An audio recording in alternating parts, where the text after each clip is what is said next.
The Wrath of the Lich King World of Warcraft expansion released on the 13th of November in 2008 has long been regarded as Blizzard's most successful expansion and the peak of World of Warcraft, and today we're going to be looking at some of the most interesting class spells added to the game. This was a time when the talent trees were bigger and the quantity of spells bountiful before Blizzard began the great pruning and purging of spells and talents. Our first ability on this list is the iconic ability Thunderstorm, also considered by many players to be the most satisfying, cheesy and frustrating abilities. You call down a bolt of lightning, energizing you and damaging nearby enemies within 10 yards, restores 8% mana to you and deals 1450 to 1656 nature damage to all nearby enemies, knocking them back 20 yards. This spell is usable while stunned. People got the most use out of this spell in their PvP environment. Shamans would use this ability in key areas such as the cliff near the lumber mill base and the blacksmith, but the most deadly location was the flag area in the Eye of the Storm battleground, as you can see from the background footage. You can get pretty cheesy instant kills because you're totally transporting that player out of the map, which obviously inevitably just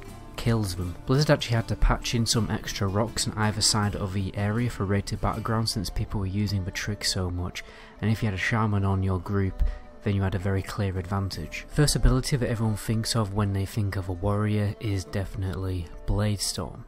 This was the last talent point within the arms tree added in Wrath of the Lich King. Instantly whirlwind up to 4 nearby targets, and for the next 6 seconds you will perform a whirlwind every 1 second.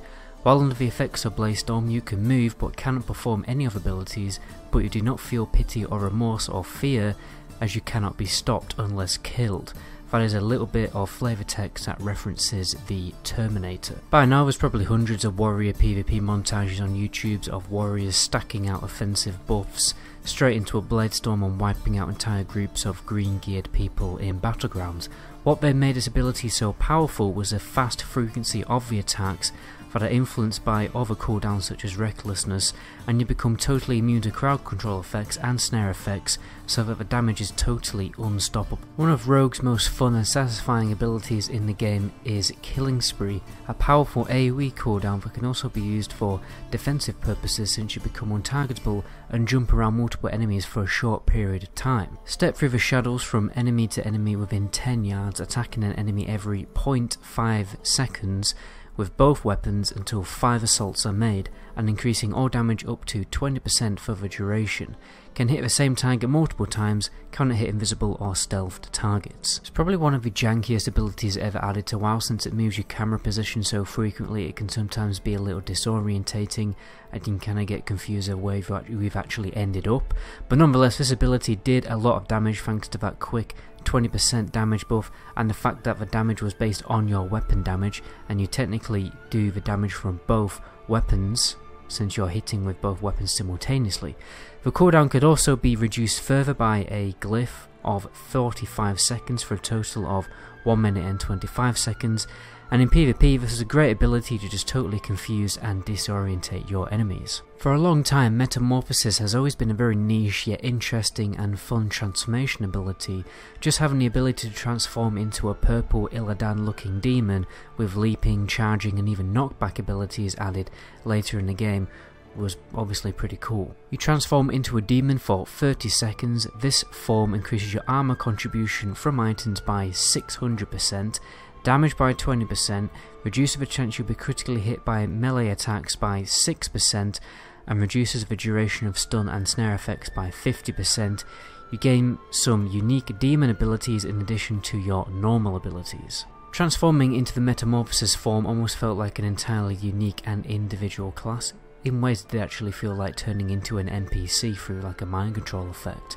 It's a shame Blizzard didn't really ever make the real effort to really flesh out this kind of build. It's always been a sidelined, crazy idea that was later totally removed from the game, and I guess it became just more of an offensive cooldown rather than a full-on build, and then obviously they totally removed it to make place for demon hunters. This ability could have easily made a viable mainstream warlock tank possible throughout World of Warcraft's lifetime. Army of the Dead is one of the last surviving big cooldown abilities in World of Warcraft. These are very present in vanilla, such as things like Retaliation having a 30-minute cooldown.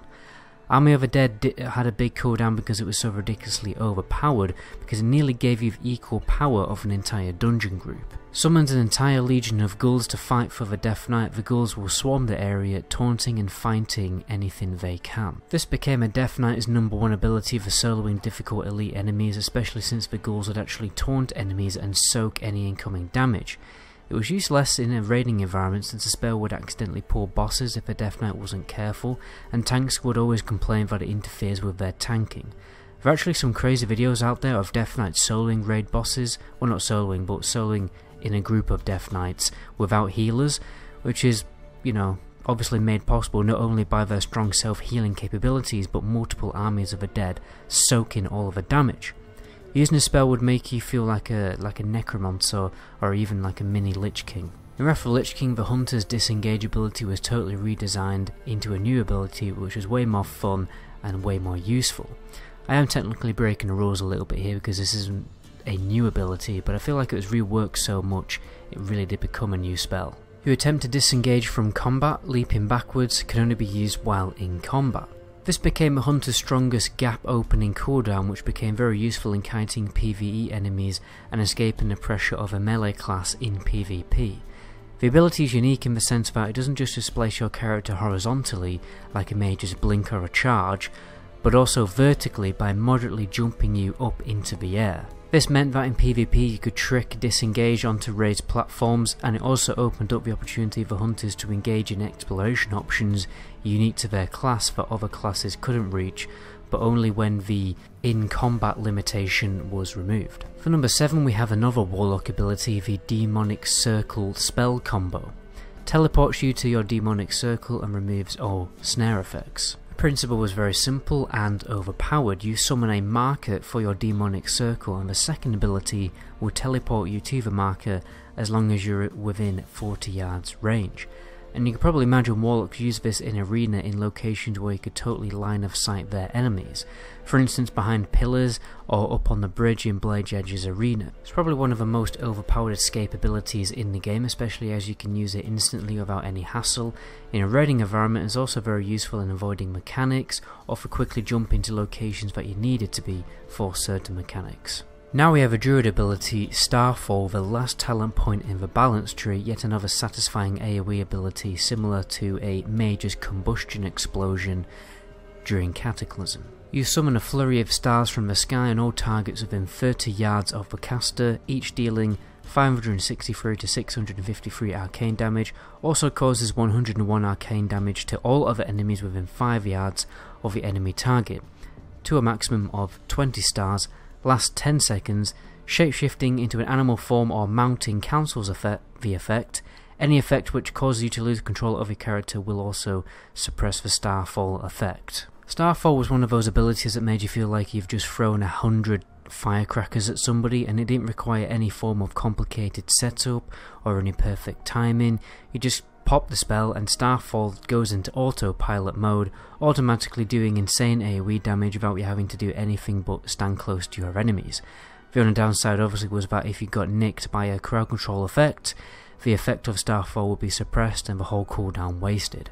Next we have a Paladin AoE ability, Divine Storm. Obviously you probably noticed it by now as most of these abilities on the list are AoE abilities, and the reason I've done that is because, let's be honest, it's just incredibly satisfying to blow up enemies and trash packs with AoE damage in this game. An instant weapon attack that deals 110% of weapon damage up to 4 enemies within 8 yards.